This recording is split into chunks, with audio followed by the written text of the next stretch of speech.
Hello അസ്സലാമു അലൈക്കും. എല്ലാവരും പോരീട്ടാ. ഇന്ന് നമ്മളൊരു ഫ്രൈഡ് റൈസ് ഉണ്ടാക്കാൻ പോകണം. അപ്പോൾ എങ്ങനെ എന്താ ഏതാന്നുള്ളതൊക്കെ നോക്കുന്നതിന് മുമ്പായിട്ട് സബ്സ്ക്രൈബ് ചെയ്യാത്തവരുണ്ടെങ്കിൽ സബ്സ്ക്രൈബ് ചെയ്തിട്ട് ഒന്ന് പോകുമ്പോൾ ലൈക്ക് അടിച്ചിട്ട് പോണേ കേട്ടാ. അപ്പോൾ ഇത് എന്തൊക്കെയാണെന്നുള്ളതൊക്കെ ഒന്ന് നോക്കാം. അപ്പോൾ ഞാനിതാ 2 തക്കാളി, കുറച്ച് സാധനം മതി, 2 തക്കാളി എടുത്തിട്ടുണ്ട്. സാലഡിനും ചോർക്കും കൂടെയാണ് എടുത്തിട്ടുള്ളത്. ഇപ്പോൾ കുറച്ച് ചെറിയുള്ളിയും കൂടെ എടുക്കുന്നുണ്ട് കേട്ടോ. അപ്പോൾ ഇതിക്ക് വെളുത്തുള്ളി ഇഞ്ചി ഒന്നുമില്ല, നിങ്ങൾക്ക് വേണമെന്നുണ്ടെങ്കിൽ ഇട്ട് കൊടുക്കാം. ഞാനിപ്പോൾ ഇതിക്ക് വെളുത്തുള്ളി ഇഞ്ചി ഒന്നും എടുക്കണില്ല. അപ്പോൾ സാലഡ് ഉണ്ടാക്കാൻ നോക്കട്ടെ. അപ്പോൾ കുക്കുംബറാണ് നമ്മളെ കക്കരിക്കയും കേബേജും ആണ് കേട്ടോ. കേബേജ് വേണ്ടാന്നുണ്ടെങ്കിൽ നമുക്കത് ഒഴിവാക്കാം. ചെറിയുള്ളിയും തക്കാളിയാണ് എടുക്കുന്നത്, വേറെ ഒന്നും വേണ്ട. ഇതിക്ക് നല്ല ടേസ്റ്റിയായ ഒരു സലാഡാണിത് കേട്ടോ. നമുക്കിത് വെറുതെ അങ്ങനെ തിന്നാനും പറ്റും, നല്ല ടേസ്റ്റാണ്. അപ്പോൾ നമ്മളെ ചോറൊക്കെ എങ്ങനെയാണ് വെക്കണേ എന്താ ഏതാന്നുള്ളതൊക്കെ ഒന്ന് നോക്കിയിട്ട് നിങ്ങൾക്ക് ഇഷ്ടപ്പെട്ടാൽ നിങ്ങളൊന്ന് ലൈക്ക് അടിച്ചിട്ട് പോകണം കേട്ടോ. എല്ലാവർക്കും ഒന്ന് ഷെയർ ചെയ്ത് കൊടുക്കണേ. അപ്പോൾ ഇതിലേക്ക് ഞാൻ ഇത്തിരി കുരുമുളക് പൊടിയും ഉപ്പും നാരങ്ങനീരുമാണ് ഒഴിച്ച് കൊടുക്കുന്നത്. ഇപ്പോൾ ഇത് നല്ല ടേസ്റ്റായ ഒരു സാലഡാണ്. നമുക്ക് ചോർക്ക് നല്ല, നമുക്ക് വെറുതെ വൈകുന്നേരമൊക്കെ ഡയറ്റുള്ളവർക്കൊക്കെ എടുത്ത് കഴിക്കാൻ പറ്റിയ ഒരു സാലഡാണിത്. അപ്പോൾ അത്രക്കൊരു ടേസ്റ്റാണിത് ഇങ്ങനെ ഉണ്ടാക്കിയിട്ടുണ്ടെങ്കിൽ. അപ്പോൾ ഇതുപോലെ നിങ്ങൾ ഉണ്ടാക്കി നോക്കോണ്ടി, കമൻറ്റൊക്കെ ഒന്ന് അറിയിക്കോണ്ടി കേട്ടോ. ടേസ്റ്റിയായ ഒരു സാലഡാണിത്. ഇപ്പോൾ നമ്മളെ ചോറ്റിക്ക് അണ്ടിപ്പരിപ്പ്, ബാദാം, കടല, പിന്നെ കടലപ്പരിപ്പ്, ഉഴുന്നാണ് എടുത്തിട്ടുള്ളത്. ഉണക്കമുളക്, കുരുമുളക് പൊടി, കരിവേപ്പിൻ്റെ ഇല, ഇത് നമ്മളെ രമ്പയിലയാണ് കേട്ടോ.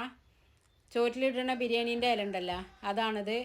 ഇപ്പോൾ ഇതും കൂടെ എടുത്തിട്ടാണ് നമ്മളിത് ചോറ് താളിക്കാനിട്ടാ. കുരുമുളക് പൊടി, ഇനിയിപ്പോൾ ബാദാമോ അണ്ടിപ്പരിപ്പോ നിങ്ങൾക്ക് വേണ്ടാന്നുണ്ടെങ്കിൽ അത് സ്കിപ്പ് ചെയ്യുക. കടുക് കൊടുത്തിട്ടുണ്ട്, ഇത്രേ വേണ്ടുള്ളൂ, വേറെ ഒന്നും വേണ്ട കേട്ടോ. അപ്പോൾ ഞാൻ ചട്ടി വെച്ചിട്ട് ഇതിക്ക് വെളിച്ചെണ്ണ ഒഴിച്ച് കൊടുക്കുന്നുണ്ട്. ഇതിക്ക് നമ്മൾ എല്ലാ സാധനങ്ങളും കൂടെ ഇട്ടുകാണ്ട് നമ്മൾ ഇതൊന്നുകൊണ്ട് വഴറ്റിയിരിക്കുകയാണ് ചെയ്യുന്നത്.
തേങ്ങ നല്ലോണം മൂത്ത് വരണം കേട്ടോ.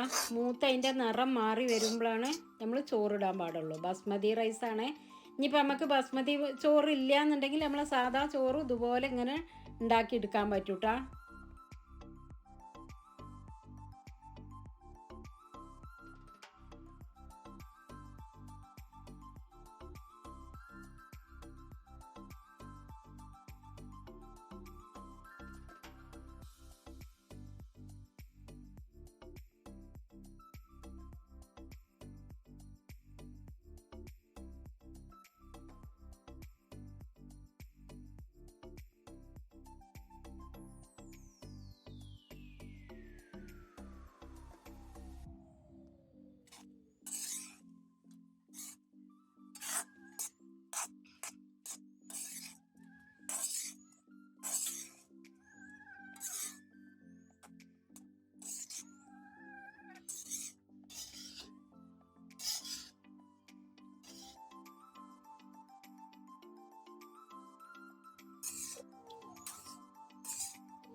നമ്മളെ ചോറ് റെഡി ആയിട്ടാ.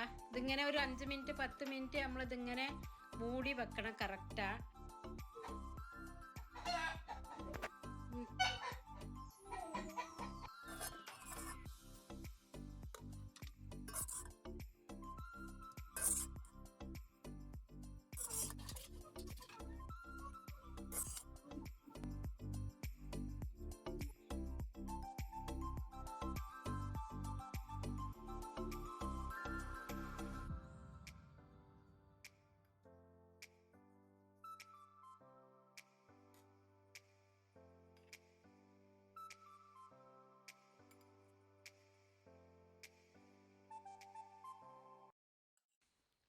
അപ്പോൾ ഇതാ നമ്മളെ ചോറ് റെഡി ആയിട്ടുണ്ട് കേട്ടോ.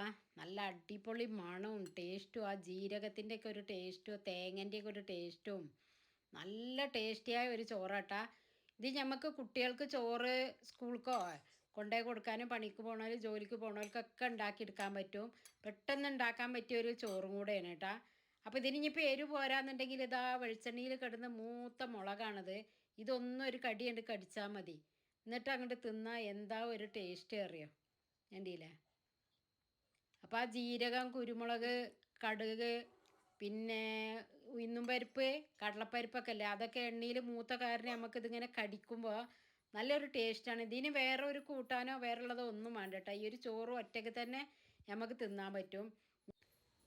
അപ്പോൾ ഇതുപോലെ നിങ്ങൾ ഒരു ചോറുണ്ടാക്കി നോക്കൊണ്ട്. ഇനി ബാദാമും അണ്ടിപ്പരിപ്പൊന്നും ഇട്ടില്ലെങ്കിലും കുഴപ്പമില്ല, അത്രയ്ക്ക് ടേസ്റ്റാണ്. ബാക്കിയുള്ളതെല്ലാം കൂടെ ഇട്ടുകൊണ്ട് ഉണ്ടാക്കിയാൽ. അതുപോലെ തന്നെ ഈ സാലഡും അതുപോലെ ഡയറ്റായിട്ട് നമ്മൾ സാലഡൊക്കെ കഴിക്കണമല്ലോന്നുണ്ടെങ്കിൽ ഇങ്ങനെ സാലഡൊക്കെ ഉണ്ടാക്കിക്കാണ്ടൊക്കെ കഴിച്ചിട്ടുണ്ടെങ്കിൽ നല്ല ടേസ്റ്റാട്ടാ. അപ്പോൾ എന്നും ഒരേ സാലഡ് ആക്കണ്ട, വിധം മാറി മാറി ഇങ്ങനെ ഉണ്ടാക്കുമ്പോൾ നമുക്ക് ബോറടിക്കൂലല്ലോ തിന്നാനേ. ഞാനും സാലഡ് കഴിക്കണ ഒരാൾ തന്നെയാണ്. അപ്പം നിങ്ങൾക്ക് ഉണ്ടാക്കി നോക്കിയിട്ട് ഇഷ്ടപ്പെട്ടാൽ നിങ്ങൾ ലൈക്കും ഷെയറും ഒക്കെ ചെയ്യണേ. പിന്നെ നിങ്ങളെ ഫ്രണ്ട്സിന് ഫാമിലിക്ക് എല്ലാവർക്കും ഒന്ന് ഷെയർ ചെയ്ത് കൊടുക്കണേ കേട്ടാ. എല്ലാവർക്കും അസ്സലാമു അലൈക്കും.